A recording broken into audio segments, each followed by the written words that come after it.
Nous sommes dans la ville de Goma, chef-lieu de la province du Nord Kivu, où nous observons ce jeudi 21 décembre un deuxième jour consécutif du scrutin du 20 décembre dernier. À 11 heures locales, dans plusieurs sites de vote, le dépouillement n'est pas encore fini, voire même commencé.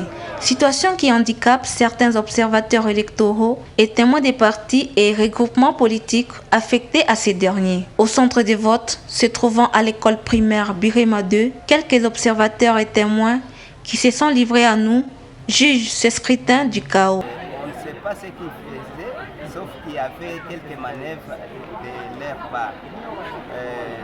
Il y avait bien sûr quelques candidats qui sillonnaient aux alentours. On ne sait pas le pourquoi de leur présence ici. Pendant que la centrale électorale appelait à ne fermer aucun bureau de vote ayant une file d'attente d'électeurs, ce jeudi, à l'école des scouts, cette dame exprime son chagrin de n'avoir pas voté.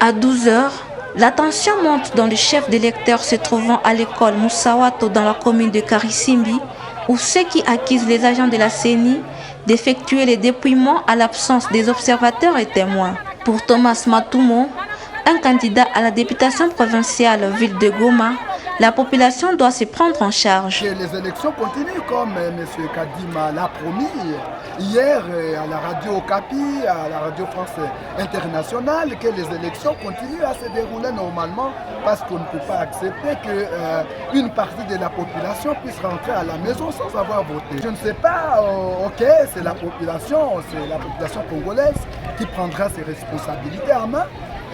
Parce qu'on ne peut pas accepter des élections chaotiques comme celles-ci. C'est inconcevable que les élections se poursuivent pendant que certains bureaux de vote ont déjà affiché les procès-verbaux.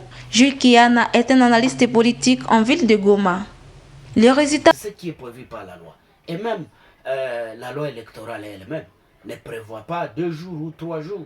C'est une violation que Kadima a violée intentionnellement la Constitution de la République, a fâché la Constitution. Le gouvernement doit être conséquent, ou la CENI, ou Kadima doit être conséquent de cela.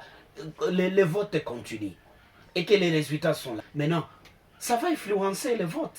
Et aujourd'hui, les autres sont sur le fil des votes. Mais what is the connection? Les provisoires seront publiés par la Commission électorale nationale indépendante le dimanche 31 décembre prochain.